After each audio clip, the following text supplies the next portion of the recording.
February 1943, Stalag 354, North Africa. The sun hung low over the desert, baking the camp's barbed wire until it shimmered like glass. A line of captured German soldiers stood motionless, their uniforms faded by sand and surrender. Among them, Oberfeldwebel Karl Müller, a weary military cook from Munich, squinted at the horizon, where a column of American trucks was approaching, heavy with cargo. At first, Müller assumed it was a supply run for the guards, but as the first truck stopped and soldiers began unloading barrels of flour, crates of sugar, tins of coffee, and slabs of beef, his jaw tightened. The Americans were piling up more food in a single delivery than his entire field kitchen had seen in months. After 14 months feeding the Afrika Korps on half rations and spoiled substitutes, Müller could not comprehend the spectacle of abundance before him. This was the enemy? The supposed disorganized, wasteful Americans his officers had mocked. The smell of fresh coffee drifted across the yard. Somewhere a soldier laughed. It felt obscene. Müller and the other captured cooks had been taught to expect starvation, punishment for defeat. Instead, they were watching their captors treat food as if it were infinite. Casual, unremarkable. A young American lieutenant approached, clipboard in hand, and through an interpreter said something that made Müller's stomach twist. "You'll be cooking again soon. For everyone. For everyone." The words sounded like madness. In the Wehrmacht, food was power, distributed by rank, hoarded by officers, and measured out to the lower men with military precision. A German cook's duty was to preserve hierarchy with every ladle and loaf. Yet here in the desert, under the flag of his captors, Müller was being asked to do the unthinkable, to cook for prisoners and guards alike. Within days, the Americans began identifying captured culinary specialists across North Africa, bakers, butchers, and kitchen staff from every branch of the defeated Afrika Korps. Each man was interviewed not as a captive, but as a professional. Their records were cross-checked, their experience logged, their skills put to use. What the Germans mistook for interrogation was, in truth, recruitment. When Müller finally stepped into the American field kitchen, he froze. There were industrial stoves gleaming under canvas, mixers turning dough automatically, refrigeration units running effortlessly in the desert heat. The Americans didn't ration scarcity, they engineered abundance. Every private ate the same calories as a general, every prisoner the same as a guard. The math of democracy, measured in rations and efficiency, was right there in front of him. It was in that kitchen that Müller first understood. The war he thought he knew, of discipline, obedience and superiority, was ending. And a new kind of battle was beginning, one fought not with bullets but with bread. April 1943, Camp Blanding, Florida. The overhead lights hummed as a procession of captured German cooks stepped into a kitchen that looked more like a factory than a field mess. Stainless counters reflected rows of steam kettles and convection ovens. Racks of pans lined the walls. Feldwebel Karl Müller, who had spent months baking in the dust and heat of North Africa, felt as if he had crossed into another world. Bags of white flour lay open on pallets. Cartons of eggs were stacked like building blocks. The sight made his hands ache with memory. He had known hunger as a condition of service. He had learned to coax bread from poor flour, to stretch a quarter of meat across dozens of hungry men, to make broth from rinds and roots. Those were lessons in survival, improvisation as craft. Here, scarcity was a foreign language. The Americans did not speak in half rations and substitutes. They spoke in quantities and capacities. Refrigerators hummed reliably at 38 degrees. Steam kettles held soups by the hundreds of gallons. Convection ovens baked 400 loaves at once. The scale itself felt like a rebuke. Within days, the captured culinary specialists were processed not merely as prisoners, but as personnel. American mess officers interviewed them, noting specialties, years of experience, and preferred tasks. Names were written on lists, skills cataloged with military precision. They were issued identification tags and assigned stations where their hands and training might serve a new system. It was not humiliation so much as a strange professional recognition. Müller found himself handed a pencil and a notebook, tools for a different kind of labor. Learning how another army fed itself. Training followed.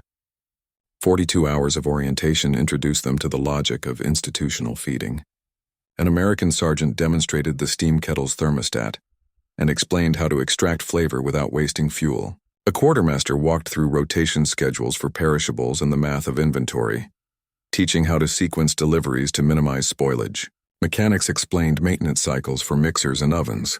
Miller sketched diagrams in his notebook.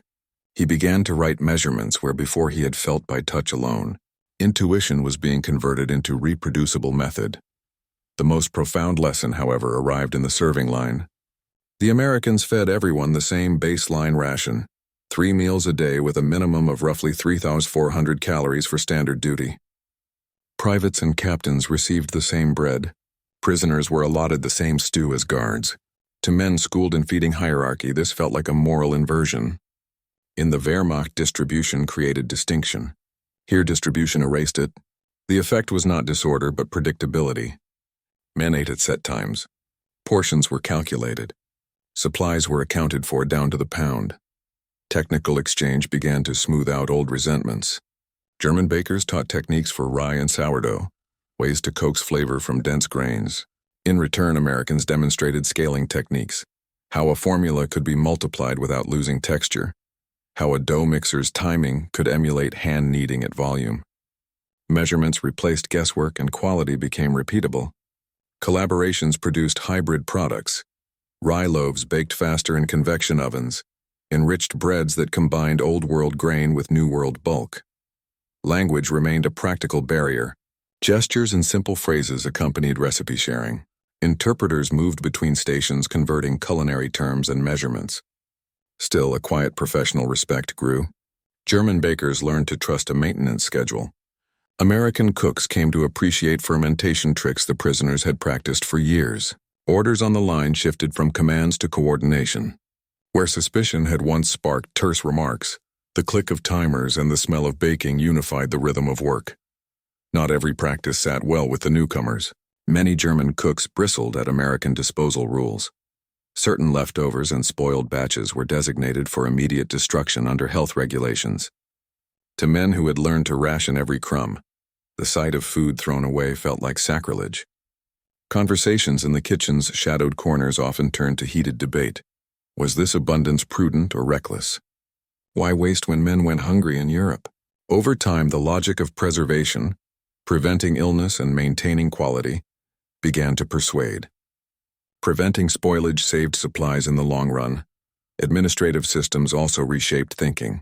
Miller learned to read requisition forms, to calculate yield per batch, to schedule labor by skill rather than by rank.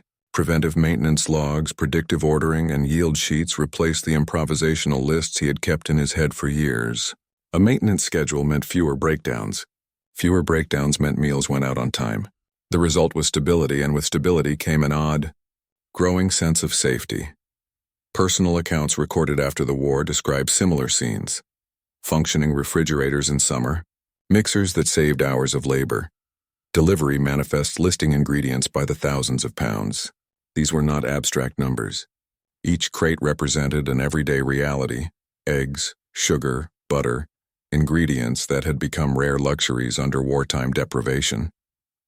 The presence of such ingredients altered recipes and expectations. Meals gained texture and variety. Nutrition improved. Men who had existed on substitutes now held slices of bread that tasted of milk and egg. By the end of his first month, Miller had changed in ways he could not have predicted. He still missed the intimacy of hand kneading and the tactile proof of a baker's skill, but he had come to understand the power of systems, how measurement made quality repeatable, how maintenance protected capacity, and how consistent feeding fostered morale. The kitchen had become a classroom where the enemy's methods taught him a different mastery, one built on planning rather than improvisation. He left the ovens that month not merely fed, but altered, his assumptions quietly reshaped by demonstrated abundance and order. Morning fog hung low over the barracks as a whistle signaled breakfast. Inside the mess hall, the air was heavy with the scent of simmering beef and onions. Oberfeldwebel Hans Bruckner, once head cook of a panzer regiment, tightened the strap on his apron and lifted a ladle from the steam kettle. Across from him, an American mess sergeant, sleeves rolled, cigarette dangling, gave a quick nod. Same portions all around. Hans, the sergeant said, motioning toward the line forming outside. Bruckner hesitated. In the Wehrmacht, the ladle had been a weapon of hierarchy. It was used to remind a man of his place. But here the command meant something absurd. The same portions, for everyone. Guards and prisoners stepped into the line together. The first tray belonged to an American corporal, the next to a German mechanic. Each received an identical serving, 4 ounces of meat, a scoop of potatoes, and a ladle of gravy. Even officers stood in line, trays in hand, waiting like everyone else. The German cooks exchanged uneasy glances. This was not how armies worked. In their world, food followed rank. The officer's plate was privilege. The soldier's bowl was survival. Equality on a serving line was chaos, or so they'd been told. Bruckner watched as the sergeant leaned over to refill an empty tray. "If there's enough," he said simply, "everyone eats." The words lingered. Days turned into weeks and the kitchen routines began to merge. American order met German discipline. Systems evolved on both sides. The German cooks worked with efficiency the Americans admired. Precision in every motion, no waste, no shortcuts. The Americans, meanwhile, introduced rhythm and planning, showing how to feed thousands with consistency rather than hierarchy. It wasn't long before the line between us and them began to blur. When the ovens broke down, American mechanics and German bakers repaired them side by side. When shipments ran late, both groups scavenged ingredients to keep meals on schedule. Men who had once exchanged gunfire now debated over salt ratios and baking times. The transformation was subtle but real. The kitchen was no longer a battlefield, and it was a bridge. At first, the prisoners kept their distance outside of work. They sat together, silent, eating quickly. But as the weeks passed, small gestures changed the atmosphere. One morning, an American guard slid his tray across the table to a group of Germans. "Trade?" he offered, pointing to their rye bread. Laughter followed. By August, it became common to see guards and prisoners sharing tables, comparing recipes, or arguing, and good-naturedly, over whose bread was better. The Americans were amused by the Germans' obsession with precision. "You fellas measure everything like it's artillery," one joked. Bruckner replied dryly, "It was." Letters from that summer, later found in military archives, describe the same quiet astonishment. That food, something so simple, so human, could erase the logic of war faster than propaganda ever could. The Americans had introduced the idea of nutritional democracy. Everyone deserved the same calories, no matter their rank or uniform. The Germans, raised in a system where privilege defined worth, found themselves confronting that equality 3 times a day. For Bruckner, the shock deepened when he saw waste. After every meal, leftover food was discarded by order of the quartermaster. To the Americans it was hygiene. To the Germans it was heresy. He remembered scraping the bottom of pans on the Russian front fighting over crumbs. Watching hundreds of pounds of untouched food thrown away felt almost immoral. He once refused the order, trying to save what could be reused. His American supervisor stopped him gently. "Regulations, Hans," he said. "Better to waste a little than make someone sick." It was a logic Bruckner didn't understand, not then. But it stayed with him. By late summer, the German cooks had earned trust. They began running the kitchens almost entirely on their own, with Americans acting as overseers rather than masters. Camp inspectors noted higher efficiency, cleaner facilities, and fewer ration shortages than before. The reports were circulated up the chain of command. What had begun as an experiment was now an example. Then came a new test. In early September, the mess officer announced German Cooking Day. The prisoners would design the entire menu and feed everyone in the camp. The Germans worked for 2 days straight, preparing dishes from memory, sauerbraten, schnitzel, and rouladen. When the mess hall opened, the line stretched outside. Americans and Germans alike carried trays, laughing and joking. The air filled with the smell of roasting beef and vinegar. When it was over, the American personnel demanded seconds and recipes. From that day on, German specialties became part of the regular meal rotation in camps across the country. Even senior officers wrote approving notes about the improved food quality and morale. But the deeper transformation was invisible and personal. That night, Bruckner sat outside the barracks writing by flashlight. He wrote not about the food, but about the people. "They've done what our officers never could," he wrote. "They've made equality taste good. The next morning, he returned to the kitchen, tied his apron, and picked up the ladle again, this time not as a servant of rank, but as a craftsman of something greater. The steam rose. The line moved, and somewhere between hunger and abundance, the war, at least inside that kitchen, had quietly ended. Morning frost clung to the window panes as the kitchen roared to life. The hiss of steam kettles and the clatter of trays mixed with the scent of freshly baked bread. Unteroffizier Max Hoffmann, once a pastry chef in Munich's finest cafe, now stood before an American industrial mixer, watching it churn through enough dough to feed 2,000 men. The machine whirred effortlessly, swallowing eggs, milk, and flour by the bucketful. He had spent years learning to create beauty from scarcity: rationed sugar, ersatz butter, imitation chocolate. But here the Americans treated ingredients as constants, not miracles. Butter arrived in blocks the size of bricks. Crates of eggs stacked against the wall reached his shoulders.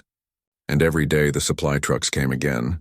To Hoffmann, this was not merely abundance, it was order built on precision. Every shipment recorded, every pound accounted for. Nothing was improvised, yet nothing was wasted. It was an empire of efficiency that turned food into something almost sacred, reliable. The American mess officers encouraged curiosity. German cooks were invited to learn the systems, not just obey them. Manuals on equipment maintenance, recipe scaling, and food safety circulated freely. They were allowed to take notes and they did, obsessively. Hoffmann filled entire notebooks with diagrams, conversions, and sketches of the machinery. He began to see that the Americans were not simply richer. They were organized. Their abundance was manufactured, engineered, and sustained by discipline as strict as any army's, but with a different philosophy at its core. One afternoon, Captain Thomas Williams, the camp's mess officer, made an announcement that startled everyone. "We're holding a cooking competition," he said with a grin. "Americans versus Germans. Same ingredients, same time limit. Let's see what happens." The rules were simple. Use the same rations: meat, vegetables, flour, sugar, and create something exceptional. The Germans, led by Hoffmann, chose to make Apfelstrudel and Kartoffelsalat, modified for the ingredients at hand. The Americans countered with cornbread and stew. For hours the kitchen buzzed with laughter, clanging pans, and the scent of cinnamon and beef. When the judges, a mix of officers and local civilians, tasted the results, they declared it a tie. But the real victory came in what followed. Recipes were exchanged across the tables. American soldiers learned to fold dough for strudel. Germans tasted cornbread for the first time.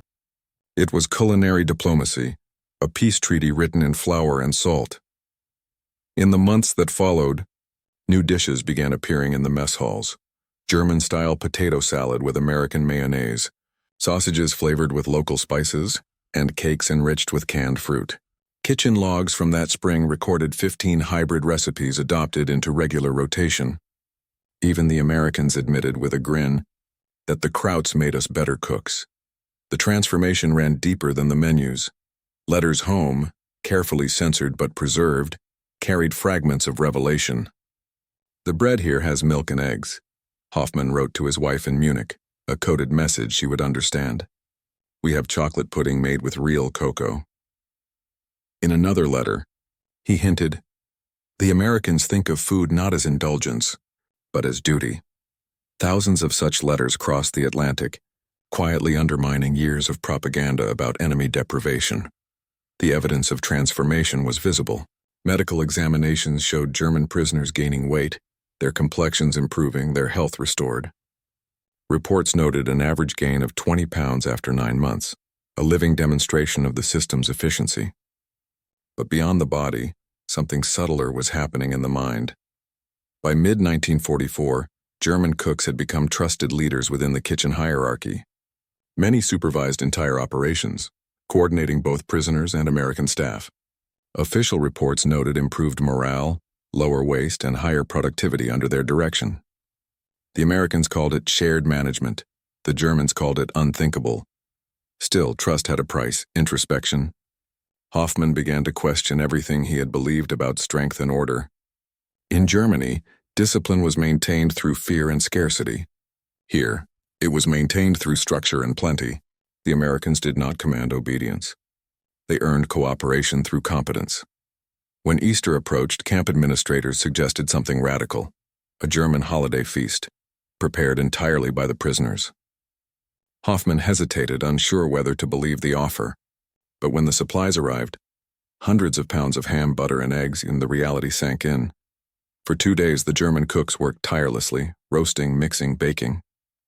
On Easter Sunday, 2,000 men, guards and prisoners alike, sat down to a meal of traditional German dishes. For many, it was the first taste of home in years. Some guards even complimented the pudding. Others asked for seconds. Laughter filled the hall. That night, Hoffman stood in the empty kitchen, the ovens cooling, the smell of roast lingering in the air. He realized he no longer felt like a prisoner. He felt like a craftsman again, and unexpectedly like a student. He began to imagine what these lessons could mean beyond the wire. He pictured post-war Germany rebuilt not by ideology, but by efficiency, kitchens run by knowledge, not fear. In his final months at Camp Shelby, Hoffman began compiling his notes into a manual, American Institutional Cooking Methods. It detailed everything from mixer calibrations to sanitation schedules. When he finally handed it to the camp officer, the American smiled. "Take it home someday," he said. "Teach them how we do it." 2 years later, he would.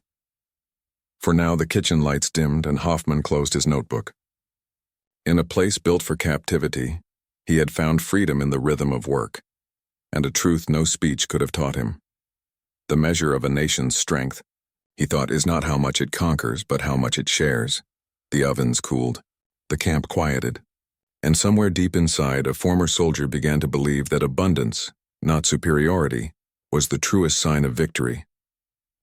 The Atlantic wind cut sharp and cold as the transport ship SS Marine Panther eased toward the harbor. Among the passengers waiting to disembark stood Feldwebel Karl Müller, his uniform replaced by civilian clothes provided by the U.S. Army. In his hand, wrapped carefully in brown paper, was a small notebook, its pages filled with sketches of mixers, oven temperatures, and American recipes written in a mix of German and broken English. It was a modest object, but to Müller, it represented a transformation greater than his capture. Inside were lessons in efficiency, equality, and practicality, things he had once considered foreign to discipline and order. Across the ocean, Europe still starved. Cities lay in ruins, food lines stretched for blocks, and the black market thrived.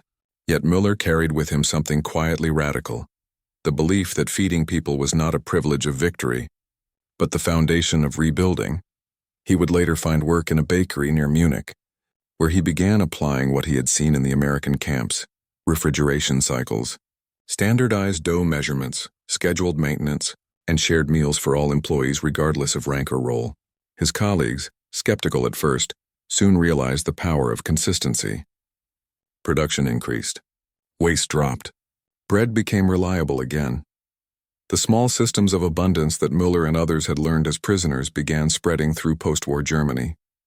In schools, hospitals, and municipal kitchens, efficiency replaced rationing.